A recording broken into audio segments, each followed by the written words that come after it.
So when I become your follower for the first time, I see a little bit of old content, I see a little new content, and you get prioritized in my feed. Now, if I love it and it's aligned and I comment or I save it or I send it to a friend, I'll see more of it.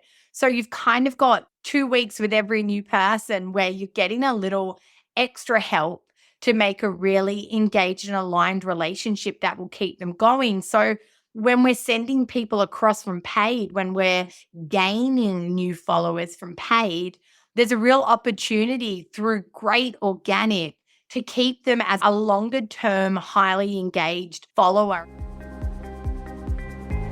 Stop and don't spend another single cent on advertising until you listen to this.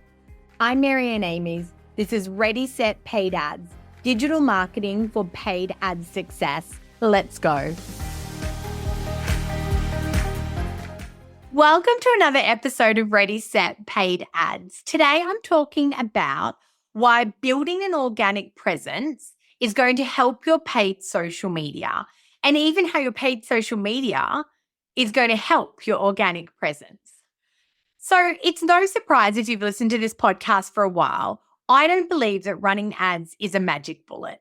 You can't turn on an ads campaign and straight away have sales, leads, success with crappy marketing and no foundations.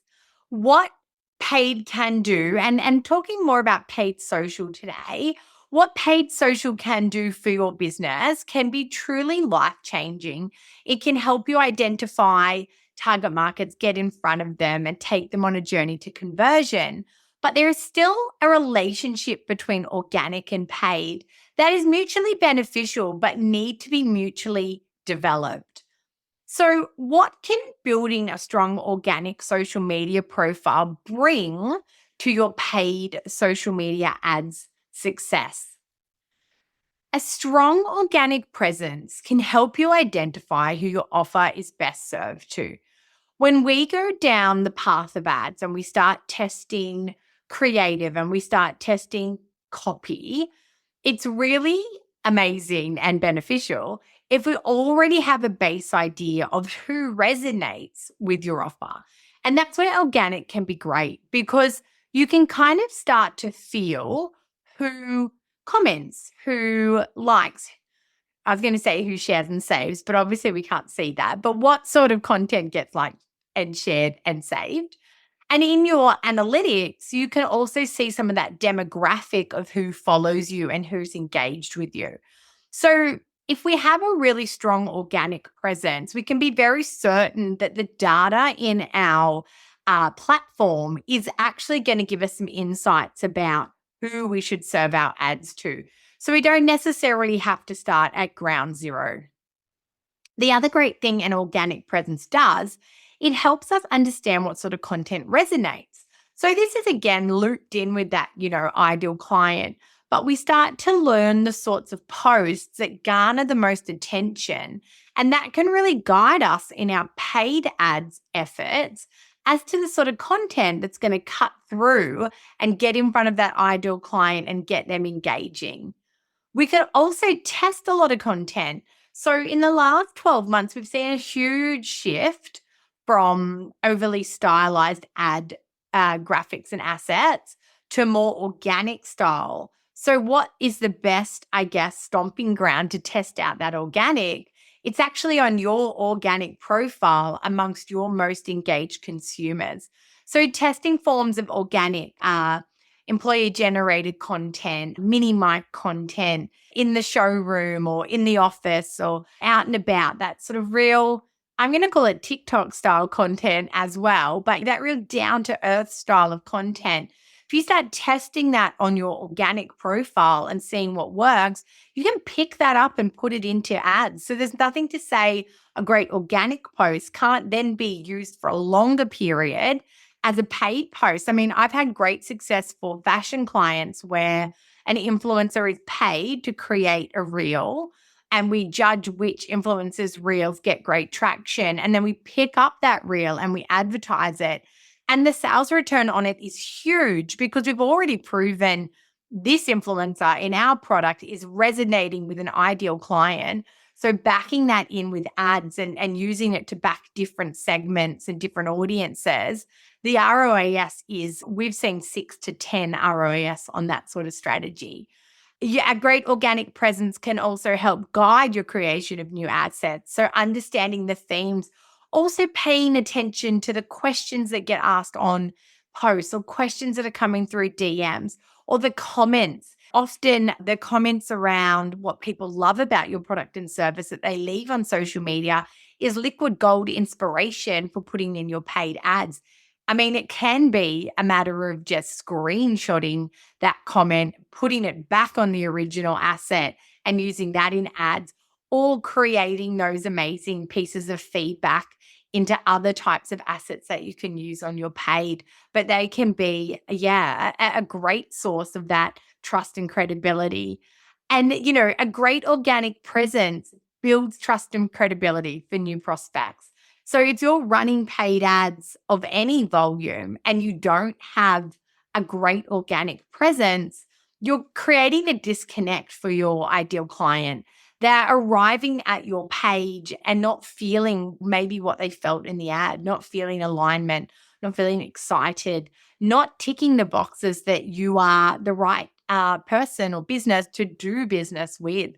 So trust and credibility is so important, and an organic profile that is a ghost town is a huge red flag, even against the most successful paid ads campaign or the best crafted ads. And then a social profile that looks nothing like the ads being served, again, is a huge area where, as a consumer, we're going to start to feel a disconnect and we're going to start to question if this brand is going to live up to its promises. But on the flip side, running paid ads helps your organic as well. So there's a real inverse relationship. I can't stress enough how much a strong organic presence will help your paid ads work harder for you.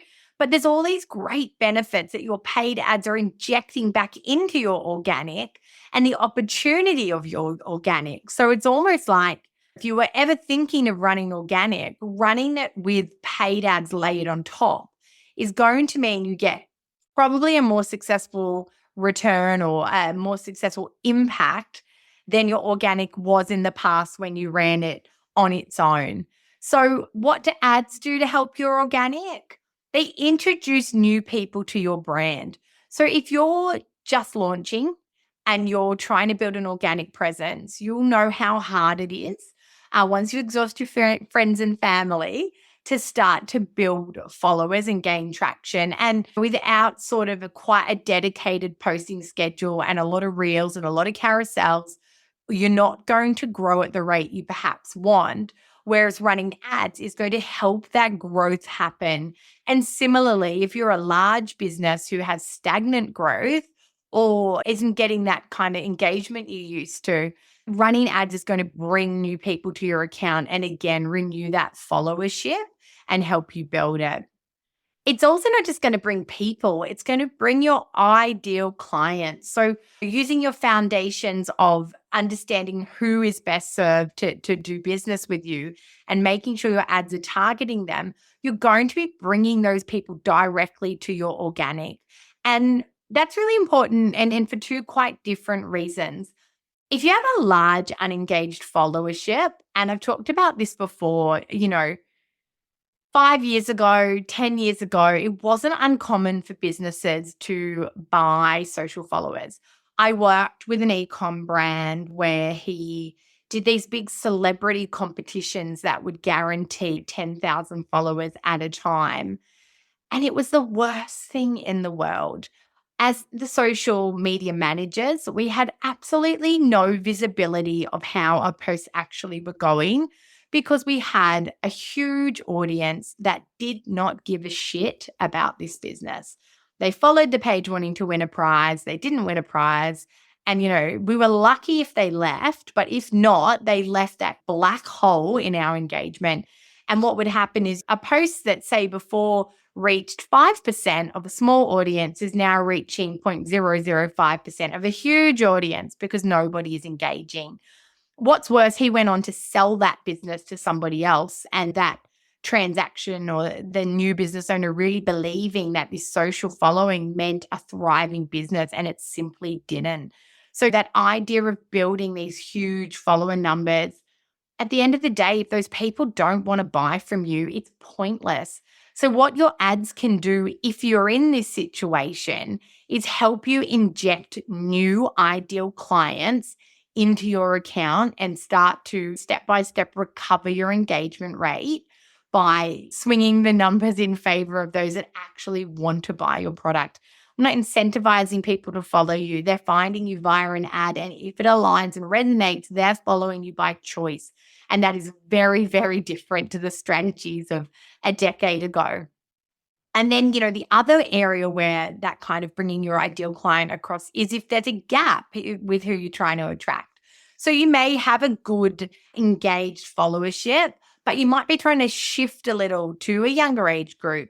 Or maybe you're introducing a male contingent that you haven't had before. I worked with a sunglass brand and they wanted to really come into a unisex space, whereas their organic socials had primarily been engaged and followed by women. So we really focused our paid efforts for some of the budget to males only to bring them across to the profile, to get it in their eyes, using ads that had males and then injecting their organic with more male imagery so that when they arrived, it felt aligned and they were following. Now, trying to turn that ship organically would be very difficult, where this gave us an opportunity to kind of control an influx of new ideal clients and help them shift that target market.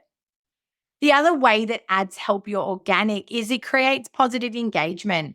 So, especially if you're running awareness ads or ads that are for engagement or drive people to the profile, you're going to get some engagement uplift. You're going to get some likes. You're going to get, well, comments if you're lucky, but, some shares and sends. And that engagement helps the platform understand what people love about your content and start to push it out a bit further as well. So that positive engagement from ads to your organic is going to help your future organic posts as you kind of get those rings and those signals to the platform that, that there are people engaging with your content and enjoying that. The other one is increased visibility. So obviously, as we know, the fight in the feed is real, and trying to get space in that news feed, it is harder than ever before. And we all love to blame the algorithm and what the algorithm favors. But where ads, I guess, helps organic, it's a little trusted push. It's pushing that visibility out. So they're seeing you in a feed in that paid way that they otherwise wouldn't be, allowing them for an opportunity to now come across and look at your organic profile or follow along. So really ensuring your visibility is increasing. And one of the last points is it puts people in that new follower halo. So my good friend Cherie over at the Digital Picnic has spoken about this so much. When somebody follows you for the first time, for the first 2 weeks or so, they'll be shown more of your content as the algorithm gives them an opportunity to engage. So when I become your follower for the first time, I see a little bit of old content, I see a little new content, and you get prioritized in my feed. Now, if I love it and it's aligned and I comment or I save it or I send it to a friend, I'll see more of it. So you've kind of got 2 weeks with every new person where you're getting a little extra help to make a really engaged and aligned relationship that will keep them going. So when we're sending people across from paid, when we're gaining new followers from paid, there's a real opportunity through great organic to keep them as a longer term, highly engaged follower. And as we know, when people are engaging with our content and seeing our content, that's half the battle, right? Seeing it. They're more likely to then engage with our offers and do business with us. So your paid ads can really help foster your organic along, but your organic needs to be so great to make sure that every dollar you're spending on paid can be fully optimized within your profile as well.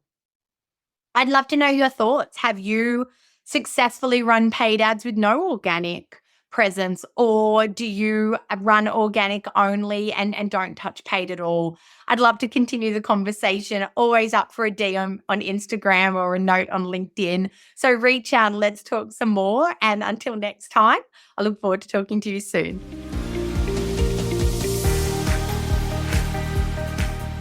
That's a wrap on another episode of Ready, Set, Paid Ads.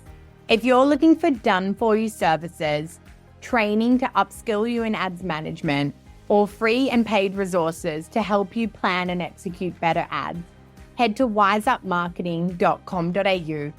If you've loved this episode, be sure to subscribe for future episodes. And if you know someone that would love this podcast too, go on and share it.